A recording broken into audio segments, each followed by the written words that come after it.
खै हेरौँ हाम्रो छोरालाई देख्दैन उसले अगाडिको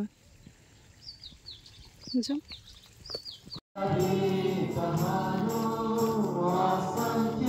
परमप्रभु कहाँ नै म अर्पण गर्दछु त्यसको जीवनभरि नै त्यो परमप्रभुमा अर्पण गरेको हुनेछ अनि तिनीहरूले त्यहाँ परमप्रभुको आराधना गरे। यिनीहरू जान्नुपर्ने कुराहरू छ। आज नानीलाई मात्रै प्रार्थना गरायो होइन, तर बाबु आमाको पनि धेरै कर्तव्य हुन्छ। बाइबलको शिक्षामा हुर्काउनु पर्ने, सङ्गतिमा, प्रार्थनामा, यी सबै एउटा थोक कुराहरूमा शारीरिक, भौतिक अनि आत्मिक अनि शैक्षिक त्यो कुराहरूमा पनि परिवार पक्ष, आमा बाबु अनि परिवार पक्षले पनि धेरै नै मिठो कुरा गरेको छ। जब सामुएल जन्मेर यसरी नै प्रार्थना गर्न, आज जसरी भाइ आदित्य अनि बुहारी सुरक्षा ल्याउनु भएको छ, प्रार्थना गर्नको निम्ति चर्च भन्न ल्याएको कुरा पाउँछौँ। अनि कति मिठो यहाँको कुरा छ कि भन्दै गर्दाखेरि जो आज हाम्रो दिनुभएको नानी चाहिँ हाम्रो हो हुनु त, तर म प्रभु तपाईँ माने के गर्छु आजको दिनमा अर्पण गर्छु। दुईजना हाम्रो भाइ बहिनीले पनि यो सङ्कल्प लिएर यहाँ आएको छ। अनि हृदयबाट नै भन्नुपर्ने पनि हुन्छ आजको दिनमा है। प्रभुले दिनुभएको उपहार अनि इनामलाई चाहिँ कसरी संसारको जन्जाल त्यो कुरादेखि बचाएर यसलाई हुर्काउन बढाउनु। जब सिम्सन जन्मिँदै गर्दाको कुराहरू त्यहाँनिर पाउँछ क्यौँ। अनि सिम्सनले होइन, सिम्सनका आमा बाबुले पनि त्यो कुरा गरेको छ। राम्रो सुन्नुहोस् है, खराब कुरो होइन। परमेश्वरको वचनलाई तपाईँले जसरी सम्मान गर्नु त्यसरी तपाईँको जीवनमा आशिष पाउँछ। तपाईँको मनहरू पानी पर्दै गर्दा जतासुकै होस्, हिजो के गर्नु तपाईँले याद गर्नुहोस् न।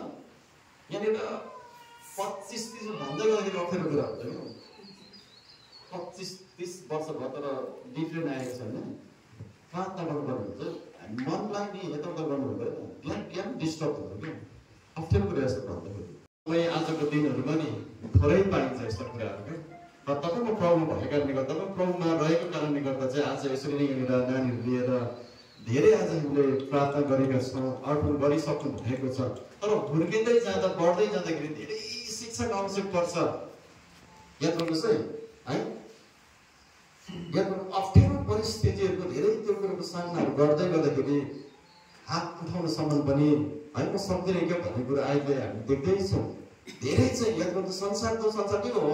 तर अहिले भन्दै गर्दाखेरि यो बाबु आमाले सुन्नुपर्ने कुरा नै हो, मण्डलीले पनि गार्जेनले सुन्नुपर्ने कुराहरू अहिले प्रायः जस्तो उतापट्टि छोडिदिनुहोस्। तर हाम्रो मण्डली परिवार भन्छ एउटा ठुलो प्रश्न छ। अधिक भाइले परिवार पनि बोल्नुपर्ने हुन्छ। नानी हुर्किँदै बढ्दै जाँदाखेरि परमेश्वरको शिक्षा सङ्गतिमा हुर्काउन, गाइड गर्न पनि गर्नुपर्ने हुन्छ। हजुर हुन्छ।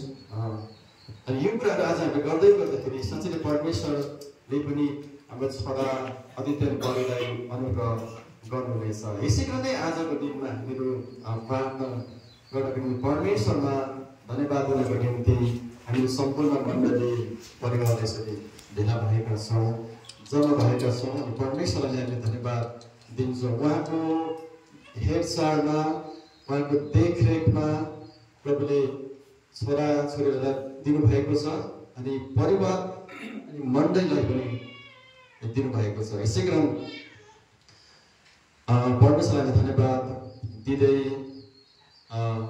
जुन यो समय आज हामीहरू नानीको प्रार्थना गराएका छौँ, आउँदो दिनहरूमा नानीको जीवनमा परमेश्वरको योजनाहरू, इच्छाहरू प्रभुले पुरा गरेका हुन्। अद्भुत प्रकारले उहाँको जीवनमा प्रभुले कार्य गरेका हुन् भन्दै हामीहरू है सोचेमा प्रार्थनामा जानेछौँ, प्रार्थना गर्नेछौँ। यस समय वचन हेरेर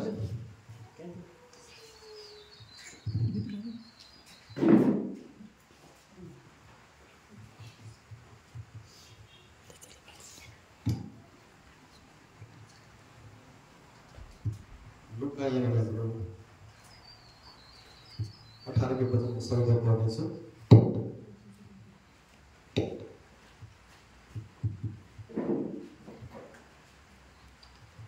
यीशुले छोडिदिउन् भनी मानिसहरूले शिशुहरूलाई उहाँ कहाँ लिए, तर चेलाहरूले यो देखेर तिनीहरूलाई हप्काए ईश्वर तिनीहरूलाई आफू कहाँ बोलाएर भन्नुभयो बालकहरूलाई म कहाँ आउन देऊ, तिनीहरूलाई नरोक, किनभने परमेश्वरको राज्य चाहिँ यस्तै हुनुको हो। साँच्चै म तिमीलाई भन्दछु, जसले एउटा बालकले जस्तै परमेश्वरको राज्यलाई ग्रहण गर्दैन त्यो कुनै रीतिले त्यसभित्र प्रवेश गर्ने छैन। प्रभुलाई धन्यवाद दिँदै मेरो प्रार्थना गर्न जानेछौँ। नानीको लागि यस समय हामीहरू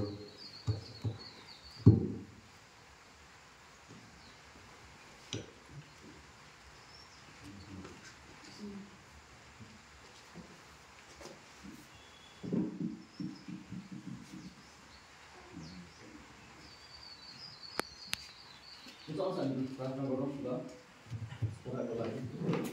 अब सबैले यसो दाहिने छ यसो भाइ नानीपट्टि भाइ भनेको सिउँदो प्रभु तपाईँ परमेश्वर धन्यवाद दिन्छौँ।